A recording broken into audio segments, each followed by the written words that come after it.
yet another episode of Beyond the Headline, the show where we talk about matters pertaining to India's internal security and also matters pertaining to global outview that somehow, affect India's internal security. And joining me, as always, is our senior correspondent, Vicky Nanjappa. Vicky, welcome to Beyond the Headline.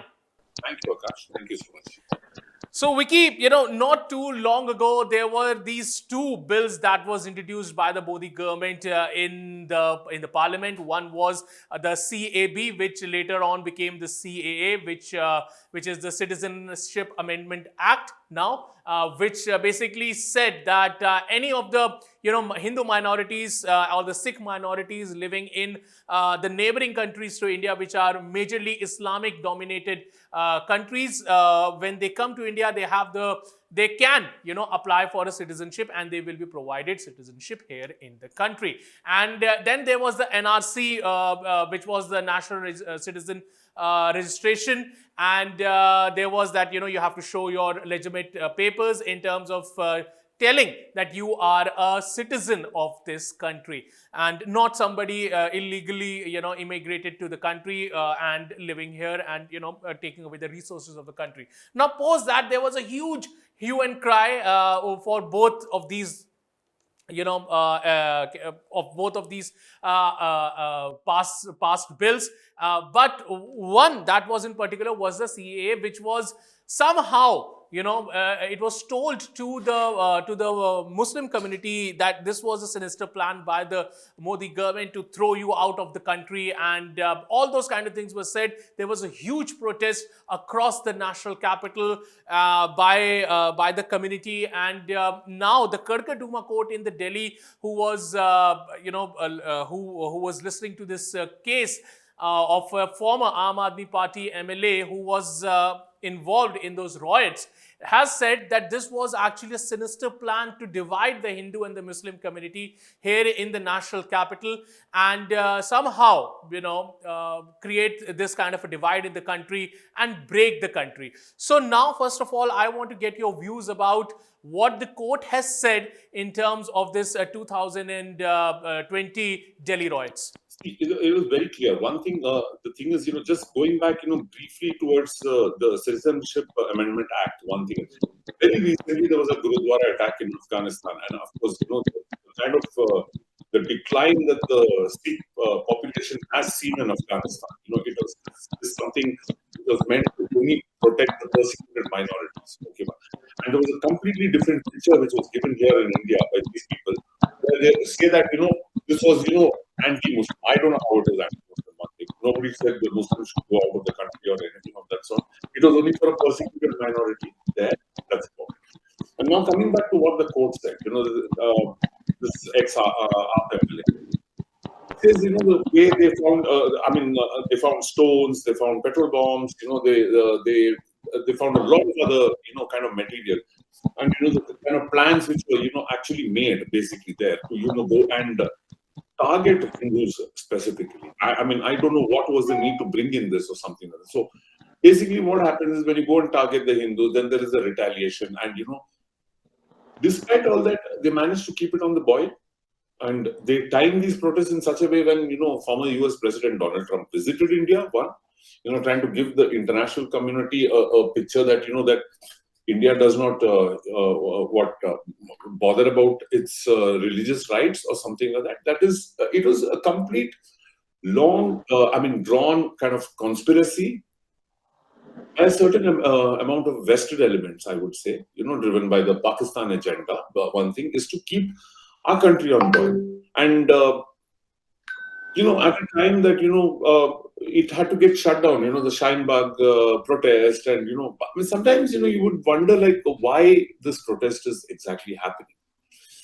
Here was about giving citizenship to the persecuted minorities in Afghanistan, Bangladesh, and Pakistan. And the protest, the way it went in Delhi and in Mangalore, in Karnataka, it looked like, you were trying to snatch away somebody else's citizenship. That was not what it was, actually. And the court has very rightly said that it was a clear ploy to sit and divide society, to come and, ruin the social fabric, create confusion. incite communal violence. That is what it was at the end of it. Correct. Vicky, so now when the court has, in its, what the court has said, they have outrightly said that this was a ploy to divide the nation. And now what does the political ramifications of it do you see coming in the few days? Now, like on the day that we're talking, the Delhi MCD elections, the results are coming out. Aam Aadmi Party is definitely, seeing like a major party to be emerged out of these MCD elections. But going forward, do you think that these kind of court sightings are going to hamper the kind of politics that is going on the grounds? Currently now, see, the observations of the court have come after all the elections are over. It is just, a clear message, to everybody. That is, what the thing is, there are larger, kind of dynamics behind, such kind of violence and all that. It is very easy to, incite people and, get these things done. Now, the thing is about what did anyone achieve out of that? Now, CA is very much there.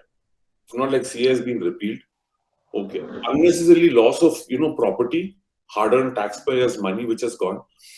And I would also think, that Aam Aadmi Party, when it comes to law and order there in Delhi, I think they need to do, I mean, I know that law and order is not under them in Delhi. It is, under the Union Home Ministry, but a little more, sensitive. You remember very clearly, like how, Shine Bagh was paralyzed for a lot of months.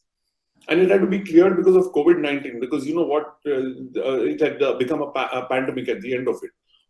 So sometimes, when certain bills are brought about, there should be a more healthy debate which happens in the political circles, rather than, try and incite people on the streets.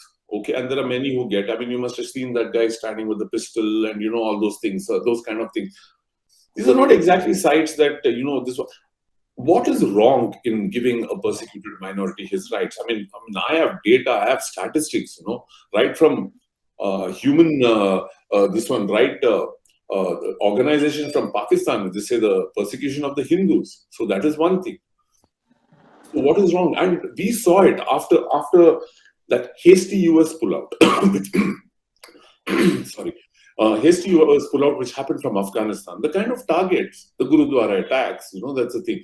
Very recently, attacks on Hindus. I mean, you should have seen the kind of temples, that they've been demolished in Bangladesh. So, what is the harm in giving some persecuted minority? See, first of all, they don't like coming here because, they're born and brought up there. There is a history, there's a culture for that. But, when they're left with no choice but to drive them out, it is okay for these people if there is, one, kind of agenda, to try to finish off a minority out there. And it becomes a completely different agenda here in India when we are trying to protect that minority. And this is wrong. Yeah.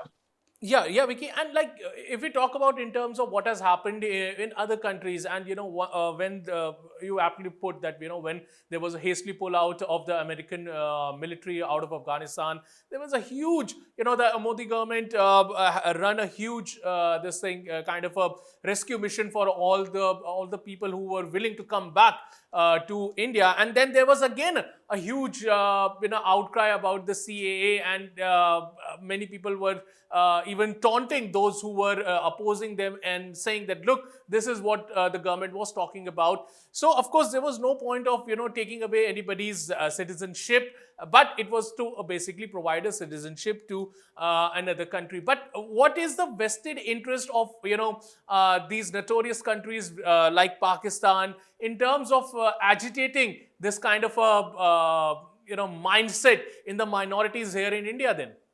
Correct. See, Pakistan has always, played to that script always. Okay, that is one thing. In the sense, fund a bomb blast so that, a certain amount of people die and then there is a communal riot, which happens. So that has been textbook. It is just that their scale and their means, everything is, kind of changing today. One thing, sometimes it is just plain jihad in terms of Fidayeen attacks, and sometimes it is, now, what we see is called as riot jihad. So in that context, we need to go back to some discussion that had happened before the Mumbai 26/7 attack. This guy called Ilyas Kashmiri, who was heading the Al-Qaeda Brigade. Now, he he was given charge of something called as the Karachi project. Okay, a Karachi project. Part of which is called as the destruction of India, Ghazwatul Hind. Okay, fine. So these are all incidents that are keep playing out, playing out, playing out, playing out. So the thing is always, the whole thing was keep the society divided, and go on, having communal clash and things. What happens? If you take a shine bulb, if it is paralyzed, say for 2 to 3 months, who suffers? The common man. The guy who goes to the mandi, who has to, go and sell his vegetables, he suffers. These people are not paid to, do this. Be it Hindu, be it Muslim, be it Christian, whoever it is, he has to open his shop, he has to sell, he has to feed his family at the end of it. There is no need to get carried away by these people who are very well paid by the machinery in Pakistan and all that. And as you say, we've seen this also. Sikhs for Justice sitting in Canada, sitting and trying to provoke our farmer protest from here. What is their problem? Lives are lost here. Livelihoods are lost here. Correct, Vicky. So another point that comes across when these kind of things happen is a term that always comes out on social media. It is called Ghazwa-e-Hind, or winning this particular region of Indo-Pacific region. So what, first of all, why is the Pakistan so obsessed with this kind of an ideology, while many of the Islamic scholars have blatantly said there is nothing like this that has been mentioned in the Quran, and this is just something that has been made up. See, the thing, what happens is, in the case of this jihad, it's a completely, kind of, what is that, a misinterpreted thing, as per these so-called scholars, that is one thing. You see, there's always been a look at Kashmir for that matter.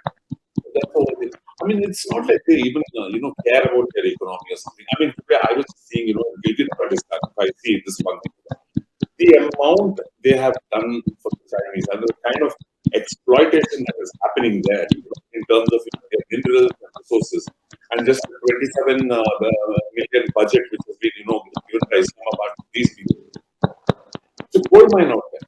So Pakistan, basically what they do is, their whole strategy is, to keep some other country on the boil. That is one thing. While not bothering about their own economy, I mean, what kind of doldrums they are in out there. That is one. Okay, so it is constantly, the thing is, even for them, out there, what happens is, it is their politics. The more anti-India you are, the more pro-Pakistan you are. That is what it is. While they continue to do something like that, I am a little amazed with people out here who, fall into that trap and then, come and they are ready to destroy your own place. Correct, Vicky. So in conclusion, I think we should safely say that no matter how much this kind of an activity keeps on happening, and now that the court has also come in, so you always need to see what is the motive behind of these kind of riots that keep on happening in India, just to keep it on the boil, and trying to divide the society on the basis of religion and caste and other factors also, so that India never prosper into becoming the world power that it was once was. Well, on that note, thank you very much, Vicky, for joining me on Beyond the Headline. And as always, if you like this content, don't forget to like, share, and subscribe to Oneindia News. Thanks, Akash. Thank you so much.